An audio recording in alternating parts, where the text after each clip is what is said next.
നേട്ടങ്ങൾക്ക് നേർവിപരീതമായാണ് UDF സർക്കാരിന്റെ പ്രവർത്തനമെന്ന് പ്രതിപക്ഷ നേതാവ് പിണറായി വിജയൻ. ലൈഫ് മിഷൻ പദ്ധതി തുടരില്ല എന്നതിന്റെ വ്യക്തമായ സൂചനകൾ വന്നിരിക്കുന്നു. 10 വർഷം മുൻപ് എന്തെല്ലാം നടക്കാൻ പാടില്ലാത്ത കാര്യങ്ങൾ കേരളത്തിലുണ്ടായിരുന്നോ അതെല്ലാം തിരിച്ചുവരുന്നെന്നും പിണറായി വിജയൻ പറഞ്ഞു.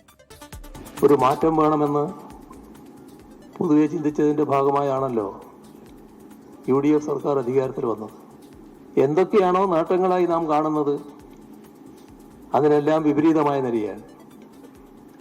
Life mission ഉപേക്ഷിക്കപ്പെട്ടിരിക്കുന്നു. നേരത്തെ 10 വർഷം മുൻപ് എന്തെല്ലാം നടക്കാൻ പാടില്ലാത്ത കാര്യങ്ങൾ കേരളത്തിലുണ്ടായിരുന്നോ അതെല്ലാം തിരിച്ചു വരുന്നു എന്ന നിലയും ഉണ്ടാവുകയാണ്.